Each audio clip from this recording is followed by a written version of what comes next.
Episode 1, Part 3. After visiting the famous bell tower in Chang'an, Xu Liang noticed that it was almost noon. He was getting hungry. I should find something to eat, he thought. I'll stay here tonight and go home tomorrow morning. There were restaurants everywhere near the bell tower. Xu Liang chose a large one called the House of Fragrant Wine. It was a wide, 3-story building in a good location beside the main street. As soon as Xu Liang entered, a waiter hurried over and welcomed him upstairs. Xu Liang found a seat beside the window. The waiter cleaned the table and handed him a towel. After Xu Liang wiped his face, the waiter asked politely, "Sir, you must be tired from your journey. What would you like to eat and drink? Just tell me, and I'll prepare it for you." Xu Liang loved to joke. He could speak standard Chinese very well, but whenever he was happy, he liked to use the strong local accent of his home province, Shaanxi. If people did not listen carefully, they could hardly understand him. Xu Liang smiled and asked, "Waiter, what kind of food do you serve here?" "Sir, our restaurant is one of the best in Chang'an. We prepare large banquets and every kind of dish. We can fry, roast, boil, or steam anything you want. If you can name it, we can probably cook it." "Very good," said Xu Liang. "Then bring me sweet and sour meatballs, sweet and sour tofu, sweet and sour chives, sweet and sour cabbage, sweet and sour pork, and another sweet and sour." "Please stop, sir," the waiter cried. "Did you fall into a barrel of vinegar? Just listening to you is making all my teeth hurt." Xu Liang laughed. "Don't you know that people from Shaanxi love sour food?" "I've heard that," said the waiter. "But this is too much. No one orders that many dishes with vinegar." Xu Liang waved his hand. "I'm only joking. Bring me a few of your best dishes. Money is not a problem." "Of course. Please wait a moment." The waiter first brought a pot of tea, 4 small side dishes, and 2 pots of good strong wine. The cooks began preparing the rest of the meal. Xu Liang opened the front of his coat, rolled up his sleeves, and poured himself a drink. He was enjoying the wine very much.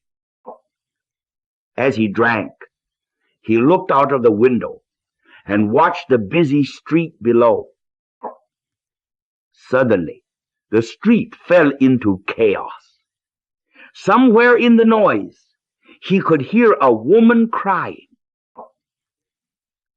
Xu Liang became alert. "What's happening down there?" he wondered. "Is there a fight?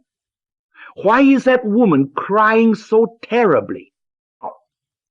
He put down his cup, leaned out of the window, and looked carefully. People were running in every direction and quickly moving out of the road. A violent-looking group was coming down the street. Their hats were crooked. Their coats hung loosely from their shoulders, and they carried whips and heavy wooden clubs. 4 large men rode at the front on horseback. They were arrogant and vicious. As they forced their way through the street, they shouted, "Move! Get out of the way!" The frightened people covered their heads and ran. Behind the riders, several men were carrying a large table upside down.